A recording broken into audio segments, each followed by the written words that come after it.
나로 자라는 나로나무. 안녕하세요. 나로 자라는 나로나무입니다.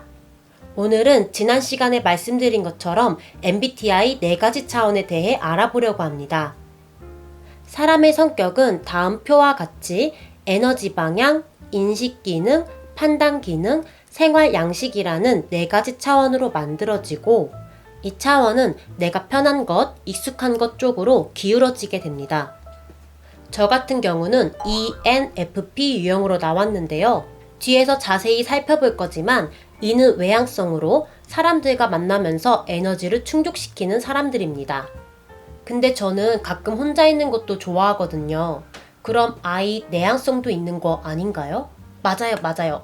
사람들은 이 두 양 측면을 다 갖고 있어요. 그래서 상황에 따라 양 측면을 사용하지만 빈도의 차이가 있는 거예요. 저는 주 4, 5회 정도는 사람들과 어울리는 것을 좋아하고 주 1, 2회 정도는 산책하며 사색하거나 책 읽는 것을 즐깁니다. 그러니까 저는 내향성도 있지만 사람들과 어울리는 시간이 더 많다 보니 외향성이 뜨는 겁니다. 그럼 성격을 만드는 4가지 차원에 대해 자세히 알아볼게요. 에너지 방향은 외향성과 내향성으로 나뉘는데요.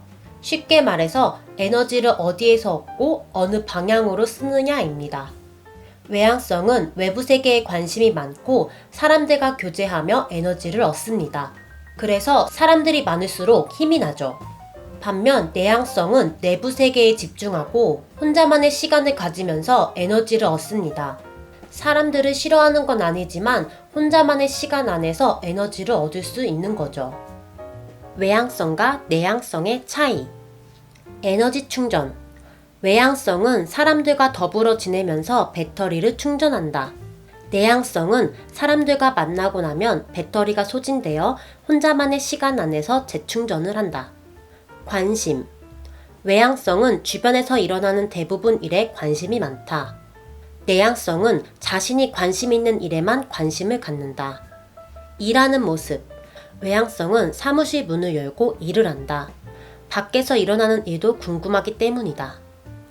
내향성은 언제나 문을 닫고 일을 한다. 다른 일에 신경 쓰고 싶지 않고 방해받고 싶지 않기 때문이다. 일 처리 속도. 외향성은 빠른 속도로 처리하고 전환도 신속하다. 내향성은 천천히 꾸준한 속도로 일하고 일을 시작하기 전에 세심한 계획을 세운다. 외향과 내향이 친구라면 주로 외향성이 먼저 연락한다. 내향성은 진심으로 좋아하는 친구에게도 쉽게 연락하지 않는다. 고민이 있을 때 외향성은 친구들과 말을 하면서 생각을 정리한다. 내향성은 혼자 머릿속에서 생각을 정리한다. 모임에서 외향성은 사람들에게 에너지를 받기 때문에 점점 더 밝아지고 목소리가 커진다. 내향성은 사람이 많으면 에너지를 뺏기기 때문에 더 조용해지고 자리를 피하고 싶어 한다. 질문이 온다면 외향성은 바로 대답한다. 내향성은 잠시 틈을 두고 생각한 뒤 대답한다. 침묵. 외향성은 가라앉은 분위기를 불편해하기 때문에 조금이라도 침묵이 흐르면 무슨 말이든 시작한다. 내향성은 조용한 것을 편안해하기 때문에 굳이 침묵을 깨려 하지 않는다. 인간관계. 외향성은 폭넓게 사귄다. 내향성은 깊게 사귄다. 그럼 두 번째 차원인 인식 기능에 대해 알아볼까요? 인식 기능은 감각형과 직관형으로 정보를 인식하고 받아들이는 방법입니다. 앞서 말한 것처럼 완전히 감각형, 직관형은 없습니다. 둘 다 활용할 수 있는 거죠. 다만 주로 어떤 쪽을 더 많이 활용하느냐 정도입니다. 감각형은 지금 이 순간에 경험하고 있는 것에 초점을 두고 오감을 통해서 정보를 받아들입니다. 만약 빵을 보여준다면 빵의 모양, 색깔, 냄새 등을 느끼는 것이죠.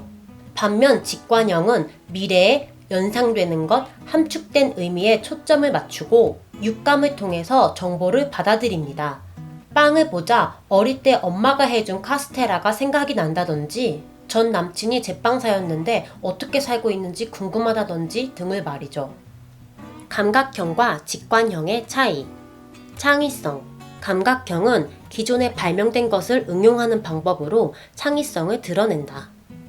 직관형은 전과 다른 새로운 방법으로 사물을 관찰하고 행동하는 형태로 창의성을 표현한다. 신뢰. 감각형은 눈에 보이는 것, 직접 경험한 것을 신뢰한다. 직관형은 본능적인 직관을 신뢰한다.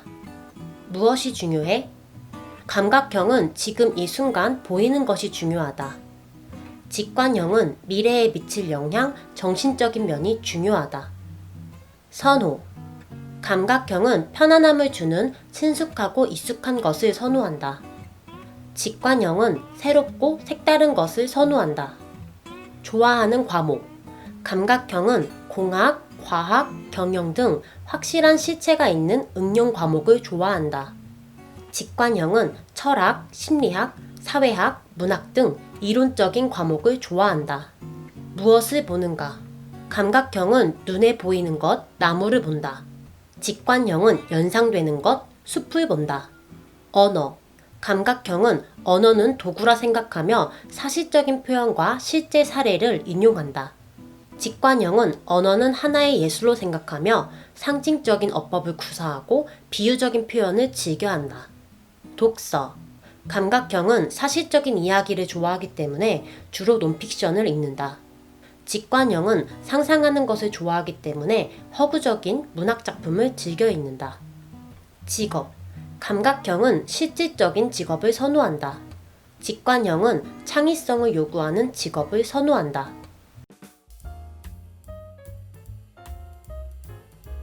세 번째 차원은 판단 기능입니다. 판단 기능은 사고형과 감정형으로 의사결정을 내리는 방법입니다. 의사결정을 할 때 사고형은 객관적이고 논리적으로 결정을 하는 반면 감정형은 주변 상황을 고려해서 결정을 합니다. 이 말이 사고형은 감정이 없고 매정한 사람이고 감정형은 논리와 분석이 부족하다는 것이 아닙니다. 단지 의사결정을 할 때 기준이 다르다는 거죠. 사고형과 감정형의 차이. 사고형은 합당한지, 장단점은 무엇인지, 결과는 어떻게 될지 등을 냉정하게 분석하고 결정한다. 감정형은 나는 이 결정을 어떻게 느끼고 있는지, 나와 주위에 어떤 영향을 미칠지, 내 가치관은 무엇인지 등을 생각하고 결정한다. 보여지는 모습. 사고형은 확실하지만 무정한 사람처럼 보인다. 감정형은 다정하지만 민감한 사람처럼 보인다. 토론. 사고형은 논쟁과 토론을 좋아한다. 감정형은 논쟁, 갈등, 대립을 최대한 피한다. 대화 방식. 사고형은 바로 핵심으로 들어간다. 감정형은 잡담으로 시작한다. 감정. 사고형은 감정 컨트롤을 잘하나 몸이 건조하다. 감정형은 감상적이나 흥분을 쉽게 한다. 애정 표현. 사고형은 가까운 사람이 아니면 애정 표현이나 스킨십을 하지 않는다. 또한 가까운 사람이라도 칭찬은 인색하다. 감정형은 주변 사람들에게 다양한 방식으로 애정 표현을 한다. 그리고 칭찬과 응원, 지지도 잘한다. 선호하는 분야. 사고형은 전략적 사고가 필요한 곳을 선호한다. 감정형은 자신이 도움을 줄 수 있는 곳을 선호한다. 최고의 힘을 발휘하는 때. 사고형은 경쟁적인 분위기에서 최고의 힘을 발휘한다. 감정형은 우호적이고 협조적인 분위기에서 최고의 힘을 발휘한다. 만족감. 사고형은 자신의 정직하고 책임감 있는 모습에서 만족감을 느낀다. 감정형은 어떤 방법으로든 남을 도왔을 때 만족감을 느낀다. 친절. 사고형은 논리적 근거가 있을 때 친절을 베푼다. 감정형은 낯선 사람에게도 친절을 베푼다.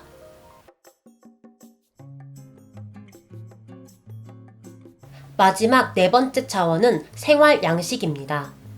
생활 양식은 판단형과 인식형으로 삶을 사는 방식을 말합니다. 먼저 단어를 정리하고 가볼게요. 판단은 일정한 수준에서 문을 닫고 결정을 하거나 판단을 하는 것이고, 인식은 문을 열어두고 정보를 계속 받아들이고 알려고 하는 것입니다. 삶에 적용을 해보자면 배달 음식을 고를 때 중식이 끌리는 판단형은 중식 메뉴를 보고 난 짜장면이라고 선택을 하고, 인식형은 중식, 한식, 양식, 일식을 계속 보며 고민을 하는 모습을 볼 수 있습니다. 이것은 두 유형의 긴장 해소 방식의 차이인데요. 판단형은 결정을 하기 전에 긴장을 하고 결정을 내리고 나면 안도감을 느끼기 때문에 빨리 해결하려는 모습을 보입니다. 반면 인식형은 결정한다는 자체가 압박으로 느껴지고 불안하기 때문에 되도록 선택의 여지를 남겨두며 긴장감을 해소합니다. 판단형과 인식형의 차이. 하루 모습. 판단형은 다이어리나 달력에 오늘 할 일의 계획을 세우고 실천한다. 인식형은 어느 정도 할 일은 정할 수도 있지만 세세한 일정이나 계획은 싫어한다. 약속과 규칙. 판단형은 약속과 규칙을 정하면 마음이 편하다. 그리고 되도록 지키려고 애쓴다. 인식형은 약속과 규칙은 자유를 구속하는 것으로 느낀다. 전통. 판단형은 관습, 전통, 권위를 인정한다. 인식형은 관습, 전통, 권위에 반항한다. 허락받아야 하는 상황. 판단형은 친구네 가기 전에 엄마, 나 오늘 학교 빠져도 돼요? 라고 묻는다. 인식형은 학원을 안 가고 밤에 집에서 용서를 구한다. 여행할 때. 판단형은 분 단위로 계획을 세운다. 인식형은 목적지만 정하고 가면서 생각한다. 1. 판단형은 일을 끝냈을 때 에너지가 충만해진다. 인식형은 새로운 일을 시작할 때 힘이 솟는다. 마감 시간. 판단형은 마감 시간 전에 이미 일을 끝냈다. 인식형은 마감 시간 직전에 일을 시작한다. 일하는 방식. 판단형은 계획대로 일하고 한 가지를 마무리하고 다른 것을 시작한다. 인식형은 기분에 따라 일하고 여러 가지 일을 동시에 시작한다. 정리정돈. 판단형은 모든 물건이 제자리에 있는 것을 좋아하고 정리가 안 되면 스트레스를 받는다. 인식형은 대체로 책상이 지저분하며 자주 물건을 찾아 헤맨다. 휴식. 판단형은 일을 끝내야만 휴식을 가질 수 있다. 인식형은 무엇을 하든 즐거운 마음으로 하는 게 좋다고 생각하기 때문에 휴식을 갖고 일을 시작한다. 목표. 판단형은 목표를 세우고 달성한다. 인식형은 목표를 자주 바꾼다. 직업 선택 기준. 판단형은 권한이 부여되는 직업을 찾는다. 인식형은 흥미있는 직업을 찾는다. 오늘은 성격을 만드는 4가지 차원, 에너지 방향, 인식 기능, 판단 기능, 생활 양식에 대해 알아보았어요. 저는 앞에서 말한 것처럼 ENFP 유형이에요. 제 유형을 간단히 풀어보면 사람들과 어울리기를 좋아하고 현재보다는 미래지향적이며 주변 상황을 살피며 결정하고 즉흥적인 모습을 띠겠죠? 여러분은 16가지 유형 중 어디에 속해 있나요? 댓글에 여러분의 유형을 공유해주세요. 다음 시간부터는 16가지 성격 유형을 차례대로 알아볼 거예요. 첫 시작은 ISTJ 유형이니 내가 ISTJ 유형이거나 내 주변에 ISTJ 유형이 있다면 기대하고 꼭 봐주세요. 그럼 오늘도 행복하길 바라며 인사할게요. 오늘도 나로 잘하자. 안녕.